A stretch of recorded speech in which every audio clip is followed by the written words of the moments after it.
All right, let's get into what was probably one of the most high-stress professional sports debuts we have seen in a long time. Oh, absolutely. A real trial by fire. We're talking about the moment the Cleveland Browns had to suddenly, just hand the keys over to their rookie quarterback, Sanders. Yeah. And not just in any game. This was last Sunday, November 16th, against the Baltimore Ravens, a divisional rival. Exactly. So what we want to do here is really sift through the stats, the shock, and the sound bites to figure out what this all means. It was pure chaos for him. I mean, the Browns lose the game 23-16. They fall to 2-8, but that's almost not the story. No, the story is this highly anticipated kid who, was supposed to go high in the draft, falls to the 5th round, and then gets thrown under center in the middle of a hostile game. It's the ultimate sink-or-swim scenario, and it all happened so fast. Yeah. With, 12.43 left in the third quarter? Yeah, the starter, Dillon Gabriel, goes off to be evaluated for a concussion. And then he's ruled out. So suddenly it's Sanders' team. And you have to look at how the QB room got to that point. This wasn't a standard, hey, you're the number 2, be ready situation. Not at all. He only moved into that backup role because Joe Flacco got traded to the Bengals back on October 7th. Right. So before that, for the first 5 games of the season, he wasn't even active. He was the emergency third quarterback. He's running the scout team. He's basically mimicking the opponent's offense in practice. So going from that to running your own offense in a live NFL game. It's a different planet. The difference is just astronomical. He went from zero pressure to absolute maximum pressure in under 5 minutes. Okay, so let's get to the hard numbers from that second half. Yeah. Because, they were, and there's no other way to say this, they were terrible. Terrible is probably being kind. He finishes completing just 4 of his 16 passes. 4. For only 47 yards. And that resulted in a 13.5 passer rating. A 13.5. For anyone listening who isn't, a stat guru, what does a 13.5 rating actually mean? It means you would have been statistically more successful if you just taken the snap and spiked the ball into the ground on every single play. Wow. Yeah. That usually gets you a rating around 40. So this is historically low.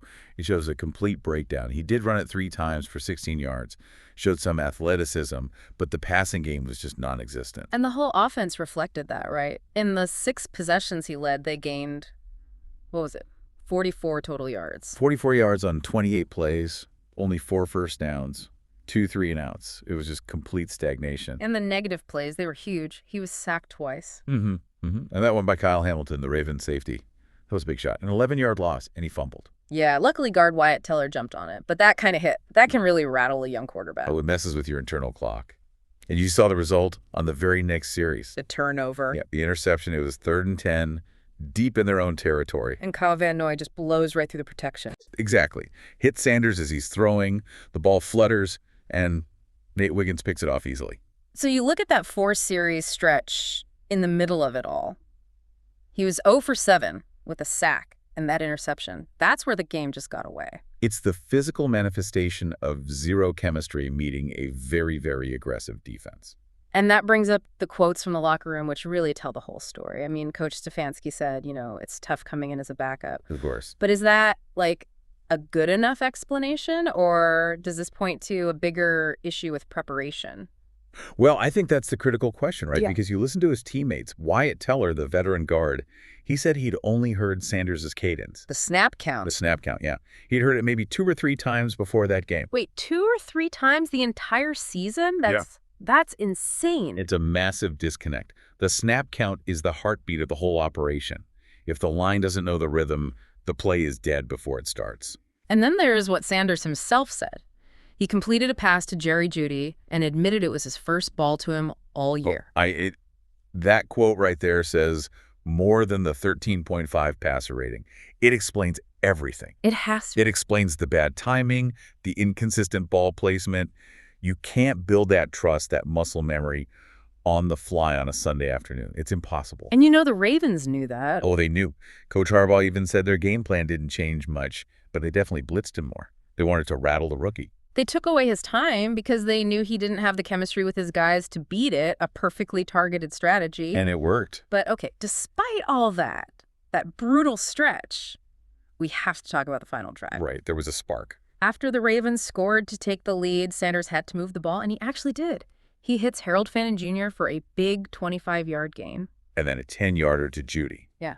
It showed some real psychological grit. He'd been beaten up, he'd struggled, but he didn't fold. No, he didn't. But the drive stalled out. They got to the Ravens' 25, but it ended on a failed fourth down. His last pass to Njoku on 4th and 5 was short. And I think he missed a shot at the end zone to Isaiah Bond a play or two earlier. He did, and that's maybe the difference between a rookie and a vet. A rookie takes the safer throw underneath, but just getting them into that position, that shows something. It shows he's not afraid of the moment. Which leads to his post-game comments. I thought they were incredibly mature, no excuses. None at all. He just said, I don't think I played good at all. I have to take it on the chin. I have so much respect for that. That kind of accountability is exactly what you want to hear from a young leader. It's what the locker room needs to hear. And he followed it up by saying, I know I'm made for it. He even said getting hit for the first time since college felt good. I saw that. Fulfilled overall. That's not arrogance. That's a guy who just faced the worst the league can throw at him and came out the other side. He survived. So now we look ahead. If Gabriel is still in the concussion protocol, Sanders gets his first NFL start next Sunday in Vegas against the Raiders. And he gets a full week of preparation. First team reps. That is everything. It's a world of difference. That ugly half of football he just played, it bought him something invaluable. Real live experience. Now he can work on the cadence with Teller. He can throw those routes to Judy. He knows how fast the blitz comes now. So for you, the listener, watching his development, what's the bottom line? I mean, the takeaway is pretty clear. We just saw his absolute floor, the worst case scenario. 0 prep against a great defense. It can only go up from here. Right. And that's the provocative thought, isn't it? How much faster does his learning curve accelerate now that he knows exactly what that pressure feels like, and he has a full week to actually build some rapport? That preparation gap, it closes really, really fast once you've been in the fire. That rapid acceleration, that's the factor you'll want to watch for heading into the Raiders game.